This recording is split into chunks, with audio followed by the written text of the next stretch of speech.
1988 में ज्योतिष शास्त्र सीखना आरंभ किया मैंने। मेरे जो गुरु थे, अभी वो नहीं है, स्वर्गलोक चले गए हैं।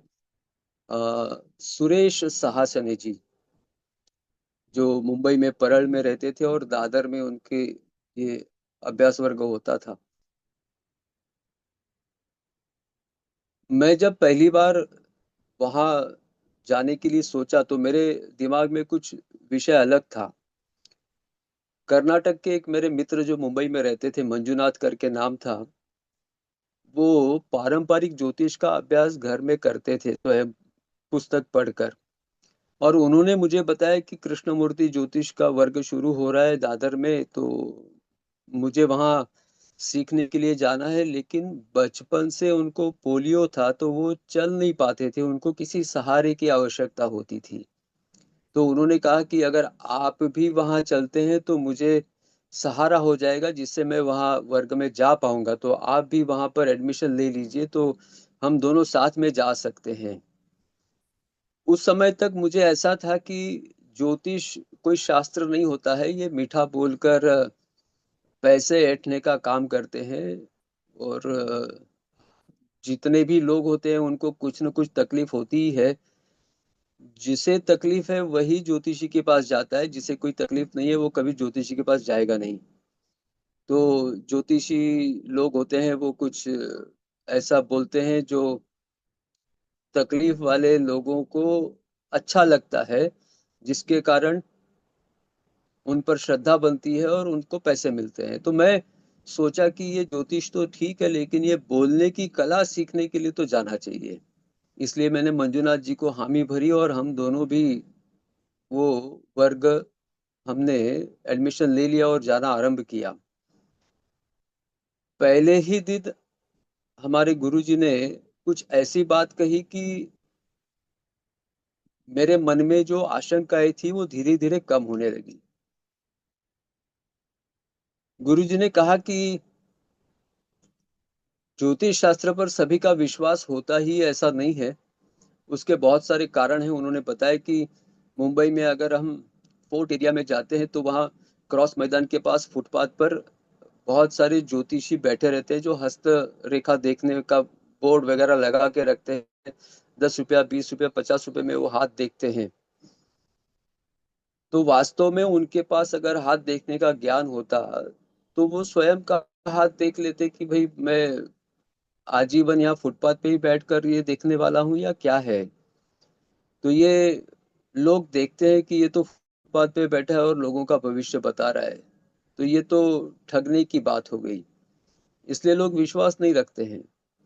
दूसरी बात ऐसी होती है कि मान लो हमें कभी बुखार आ गया, हमारी तबीयत खराब हो गई, हम किसी डॉक्टर के पास जाते हैं और डॉक्टर ने कोई दवाई दे दी, 3 दिन दवाई लिया, कुछ ठीक नहीं हुआ, उसने दवाई बदल के दी और 3 दिन दवाई लिया, लेकिन फिर भी तबीयत ठीक नहीं हुई, हम दूसरे डॉक्टर के पास जाते हैं और उसने दूसरे डॉक्टर ने जो दवाई दिया उससे हम अगर ठीक हो गए तो हम कहते हैं कि फला फला डॉक्टर ठीक नहीं है, ये वाला डॉक्टर अच्छा है। हम कभी मेडिकल साइंस के ऊपर ब्लेम नहीं करते हैं, आरोप नहीं करते हैं।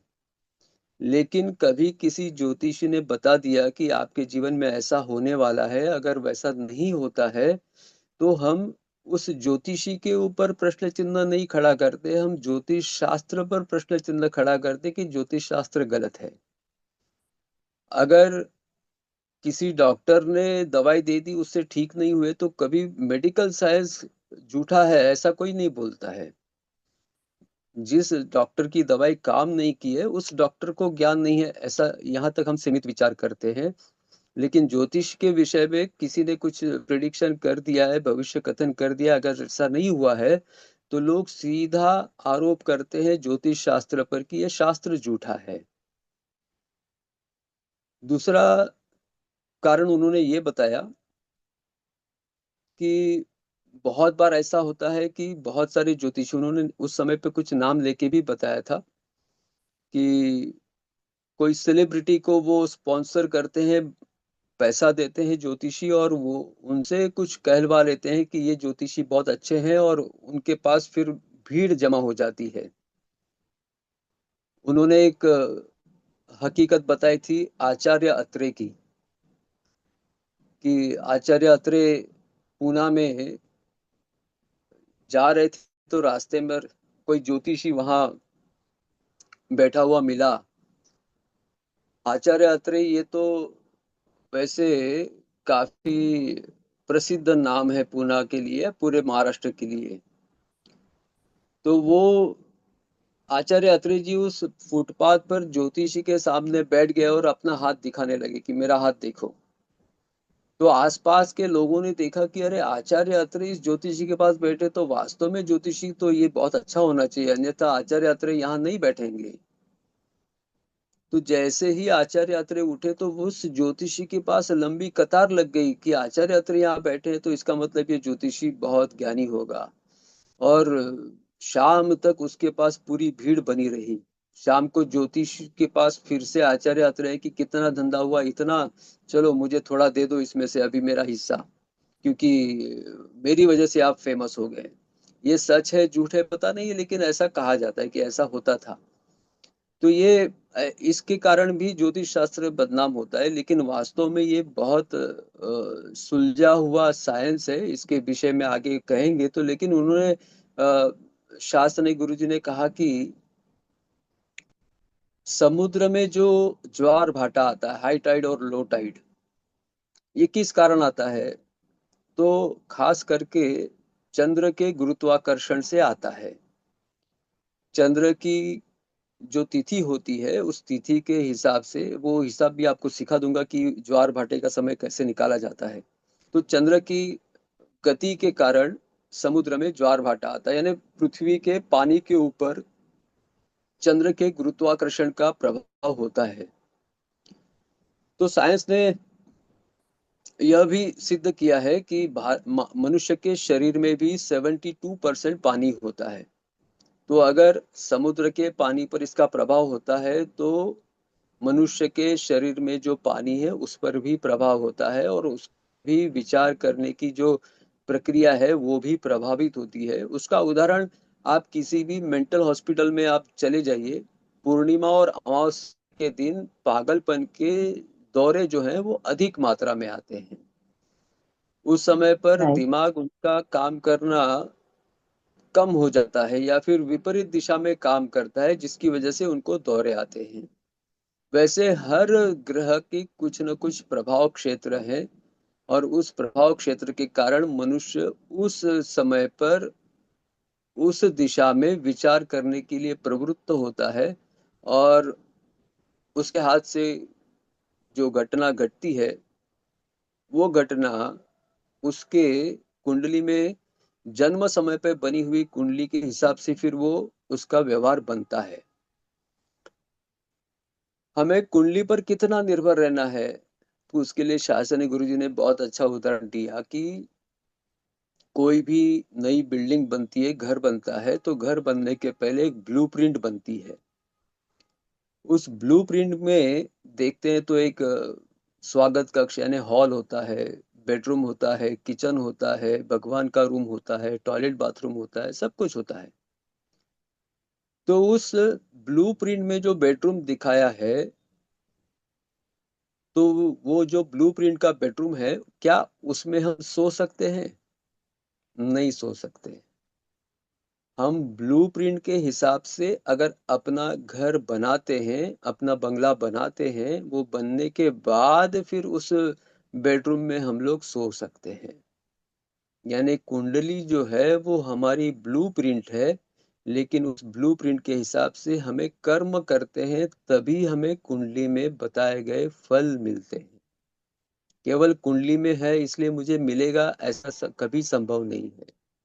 उसके उसके लिए जैसा कर्म अपेक्षित है, वैसा कर्म करते हैं तो ही वह फल मिलने की संभावना होती है, अन्यथा केवल वो कुंडली में है, यानी केवल वो ब्लूप्रिंट में है, ऐसा ही होगा। हम कष्ट करके अगर वो अ, कर्म करके अगर वो हम सिद्ध नहीं करते हैं, तो हमारे जीवन में भी उसका परिणाम नहीं दिखेगा।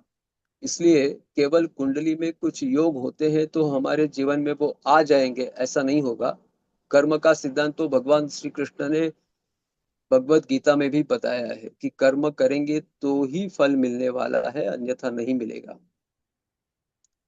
एक ऐसा भक्त था जो मंदिर में रोज जाता था और भगवान को प्रार्थना करता था, उसके जाप करता था, और एक ही मांग रखता था कि भगवान मुझे 1 करोड़ की लॉटरी लग जाए। ऐसे 11 वर्षों तक रोज उसने किया, एक दिन भी छुट्टी नहीं ली।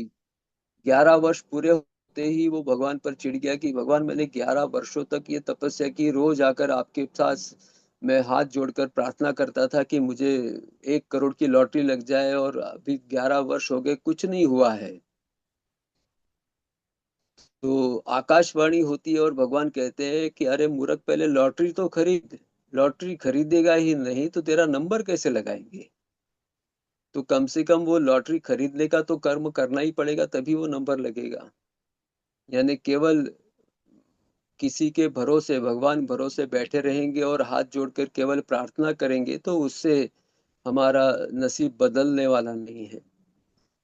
जो कुंडली में लिखा है वो अगर मंत्र जाप या कोई स्टोन या कोई पत्थर पहनकर या कोई शांति, ग्रह शांति करके क्या हम अपना नसीब बदल सकते हैं क्या? तो उसके लिए शासन गुरुजी ने कहा कि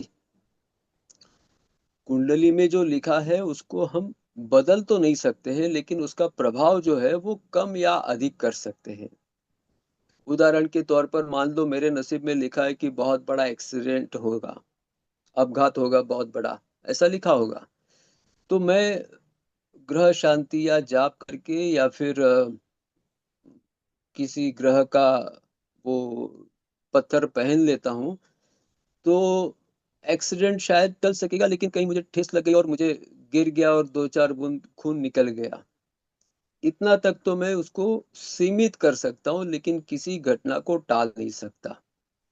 जो लिखा है वो तो बनना ही है। उदाहरण के लिए उन्होंने बताया कि मान लो मेरे नसीब में लिखा है कि मुंबई से पूना जाना है, तो मेरे कर्म अगर बहुत अच्छे हैं तो मैं फ्लाइट से जाऊंगा मुंबई से पूना। थोड़े कर्म मेरे कुछ कमजोर हैं तो मैं एयर कंडीशन कार में जाऊंगा, और थोड़े कमजोर हैं तो मुझे शिवनेरी बस में जाऊंगा, या फिर और कम है तो एसटी का लाल डब्बे में जाऊंगा। और भी मेरे कर्म अगर साथ नहीं देते हैं तो किसी ट्रक या टेम्पो में बैठ के मुझे जाना पड़ेगा। लेकिन पूना जाना तो निश्चित है, जाना जाऊंगा कैसे वो मेरे कर्म निश्चित करेंगे। यानी मेरा ध्येय जो है, जो कुंडली में लिखा है वो तो होना ही है, लेकिन उसका जो मार्ग है, उसका जो माध्यम है, वो मेरे कर्मों पर आधारित होता है कि मेरे कर्म कैसे हैं उस पर निश्चित होता है। बहुत बार ऐसा होता है कि हम देखते हैं कि ऐसे भी लोग हैं जिनके कर्म तो बहुत अच्छे नहीं है या फिर दूषित कर्म है, लेकिन उनके पास पैसे तो बहुत सारे हैं, करोड़पति हैं, अब्जोपति हैं, लेकिन वो व्यक्ति के रूप में वो अच्छे नहीं है। ऐसा भी उदाहरण होते हैं। या फिर ऐसे भी उदाहरण दिखते हैं कि जो बहुत अच्छा व्यक्ति है, देवाचा मानुस ऐसा भी कहा जाता है, या भगवान का मनुष्य है, लेकिन उसके पास पैसे नहीं होते हैं, वो गरीब होता है या कंगाल होता है। तो ऐसे में भी मन में विचार आता है कि कर्म तो अच्छे हैं लेकिन उसका फल कहाँ मिला है। या फिर किसी के कर्म तो बहुत बुरे हैं लेकिन उसके पास तो इतना करोड़ों की धन संपदा है। ये भी जो होता है वो संचित कर्म का परिणाम होता है। हमें पता नहीं है हमारे गत जन्मों का क्या कर्म था जिसका परिणाम हमें आज किस स्वरूप में मिलने वाला है। हर किसी कर्म का फल उसके कर्म के समय के अनुसार मिलता है। सर्वसाधारण उदाहरण दें तो जो हम रसोई घर में भोजन बनाते समय जो धनिये का उपयोग करते हैं, वो धनिये के बीज अगर मैं जमीन में डालता हूँ तो 15-20 दिन में धनिया उग जाता है। यानी धनिये के फल का बीज जो है उसका फल मुझे 15-20 दिन में मिल जाएगा। अगर मैं पालक के बीज डालता हूँ तो 1 महीने में उसका फल मुझे मिलेगा। मैं अगर चावल के बीज डालता हूँ तो उसका फल पाने के लिए मुझे 4 महीना तक राह देखनी पड़ेगी। अगर मैं वहां दाल, तुअर दाल के अगर बीज डालता हूँ तो 9 महीने के बाद मुझे फल मिलेगा। वैसे ही अगर मैं नारियल का बीज लगाता हूँ तो उसका फल मुझे 12 वर्षों के बाद मिलेगा। यानी हर बीज का फल देने का समय अलग अलग होता है, वैसे ही कर्मों का भी फल देने का समय अलग अलग होता है। वो निर्भर करता है कि कैसा कर्म किया था, उसके ऊपर उसका फल अवलंबित होता है। तो अभी जो हमें लोगों की स्थिति दिखाई देती है, वो जरूरी नहीं कि उसके आज के ही कर्मों के वो फल हैं। शायद उनके पूर्वजों ने जो कर्म किए होंगे उसका फल भी उसे आज मिल रहा होगा। लेकिन ऐसे भी उदाहरण देखे हैं कि जो कर्म करते हैं उसका फल आज नहीं तो कल निश्चित मिलता है। हमारी तिरपाल बनाने की फैक्ट्री है। ये फैक्ट्री है 1904 से, 121 साल हो गए। तो हमारे यहाँ फैक्ट्री में एक लेबर इंस्पेक्टर आता था, थाना में रहते थे, उनका नाम था नासिककर। तो वो जितनी भी फैक्ट्रियां हैं वो लेबर इंस्पेक्शन के लिए, सब फैक्ट्रियों में महीने में एक बार वो आना, सारे रजिस्टर देखना, लोगों को समय पर उनकी तनख्वाह दे रहे हैं नहीं दे रहे हैं, उनको बोनस मिल रहा है नहीं मिल रहा है, ये सब देखने के लिए वो आते हैं। रजिस्टर सब चेक करते हैं। हमारे रजिस्टर तो पूरे व्यवस्थित थे, तो इसमें से उनको कुछ ऊपर की कमाई होने की संभावना नहीं थी। लेकिन वो जब भी आते थे तो उनके 10 उंगलियों में से 8 उंगलियों में सोने की अंगूठियां होती थी, गले में 2-3 बड़े चेन होते थे, कपड़े एकदम अप टू डेट, और कार में या कभी जीप में वो आते थे। बाकी किसी कंपनियों से कुछ मिलता होगा पता नहीं, लेकिन हमारे यहाँ कोई गलती नहीं मिलती थी, तो हमसे वो कुछ पैसों की अपेक्षा नहीं कर पाता था। लेकिन मेरे पिताजी के साथ उसकी अच्छी मैत्री हो गई थी। मैं तब काफी छोटा था, लेकिन बीच में ऐसा हुआ कि साल भर वो आए नहीं। और 1 साल के पश्चात जब वे आए तो एक हाथ में उनकी लकड़ी थी, और धीरे धीरे चल रहे थे, और लंगड़ाते हुए चलते चलते आए पिताजी के पास। और उस समय पे हाथ में एक भी अंगूठी नहीं थी और ना ही गले में कोई चेन था। तो पिताजी ने पूछा कि ऐसे क्या हो गया, ये आप ऐसे क्यों चल रहे हैं और साल भर कहाँ थे? तो उन्होंने बताया कि ऐसे समय में जब मुझे ऊपर की कमाई बहुत अधिक मात्रा में हो रही थी, तो वो पैसे जाने का मार्ग भी बहुत सारे मेरे पास थे। तो वो लेडीज बार में जाना, पैसे उड़ाना, शराब पीना, लोगों को पार्टी देना, ऐसा सब चलता था। तो एक दिन नशे में जा रहा था घर पे, तो एक्सीडेंट हो गया रात को, और मेरा पैर फ्रैक्चर हो गया। मेडिकल अनफिट होने की वजह से मैं अभी जॉब पर नहीं हूँ, मुझे निकाल दिया है, काम पर नहीं हूँ। मैं आपके पास इसलिए आया हूँ कि मेरा एक बेटा है जिसकी उम्र आज 27 वर्ष की है, और वो 3 बार 10वीं की परीक्षा देकर फेल हो गया है। वो मैं कमाता था तब तक तो वो घर पे था, अभी मैं कमा नहीं पा रहा हूँ। अब उसके लिए मुझे नौकरी चाहिए, मेरे बच्चे के लिए, 27 वर्ष का है, 10वीं फेल है, और कोई एक्सपीरियंस नहीं है। तो क्या आप आपके फैक्ट्री में उसको जॉब पर रखेंगे क्या? यानी ये मेरे सामने की हकीकत है कि ऐसे भी कर्म होते हैं कि जिसका फल वो मिलते भी हैं। ये निर्भर करता है कि हमारे कर्म कैसे हैं। तो